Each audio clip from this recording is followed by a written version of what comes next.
WTO की condition में क्या करने जा रहे हैं।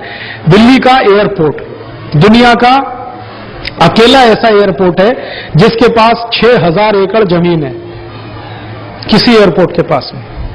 दुनिया का सबसे बड़ा एयरपोर्ट है सऊदी अरब में, जिद्दाह में, उनके पास भी इतनी जमीन नहीं। सिंगापुर के पास नहीं, अमेरिका के किसी एयरपोर्ट के पास इतनी जमीन नहीं। 6000 एकड़ जमीन है उनके पास, और उस पूरे एयरपोर्ट को प्राइवेटाइजेशन के नाम पर 1400 करोड़ रुपए में बेचने जा रहे हैं फ्रांस की एक कंपनी को।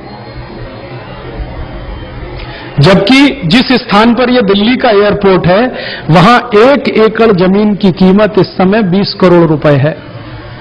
1 एकड़ जमीन की कीमत 20 करोड़ रुपए, जहां पर यह एयरपोर्ट है गुड़गांव दिल्ली के बीच में।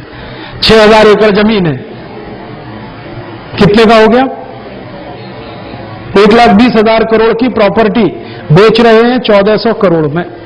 प्राइवेटाइजेशन के नाम पर यह हो रहा है। और इसका माहौल कैसे बनाया है? 2 साल से दिल्ली एयरपोर्ट के खिलाफ कैंपेन किया जा रहा है पूरे देश में, हमारे ही मंत्रियों के द्वारा। यहां के कर्मचारी निकम्मे हैं, ये इनएफिशिएंट है, ये ऐसा है, ये वैसा है, इसमें ये तकलीफ है, वो तकलीफ। अभी मैं थोड़े दिन पहले दिल्ली एयरपोर्ट पर एक सभा संबोधित करने गया, तो मैंने वहां के जनरल मैनेजर को कहा मुझे पूरा एयरपोर्ट घुमाओ। उन्होंने कहा क्या देखना चाहते हैं? मैंने कहा आपका एयर ट्रैफिक कंट्रोल जो टावर है ये मुझे देखना है। कहने लगे क्यों? मैंने कहा इससे अंदाजा लग जाएगा कि आपकी कीमत क्या है, आपकी ताकत क्या है, आपकी औकात क्या है। मैं ले गया, वो मुझे ले गए देखने के लिए। वो मैंने जो देखा और उन्होंने जो इंस्ट्रूमेंट्स का वर्णन करना शुरू किया और जो उन्होंने टेक्नोलॉजी इस्तेमाल की है, मैं दंग रह गया।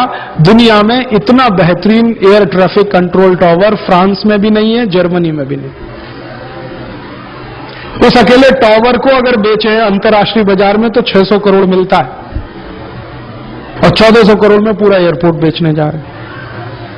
अब जनता को मालूम नहीं है दिल्ली एयरपोर्ट की विशेषता यह है, इनके पास 6000 एकड़ जमीन है। कल को समझौता हो जाएगा, अखबार में खबर आएगी दिल्ली एयरपोर्ट फ्रांस की कंपनी ने खरीद लिया।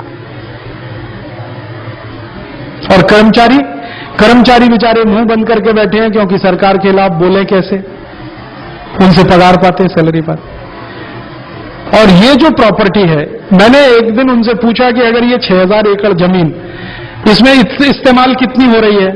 तो उन्होंने कहा मुश्किल से इसमें 50-60 एकड़ जमीन इस्तेमाल हो रही है रनवे में और ये सब वगैरह, बाकी खाली पड़ी है। मैंने कहा इसमें खेती करना चालू कर दो तो साल का कम से कम 50-60 करोड़ का तो प्रोडक्शन यहां हो सकता है।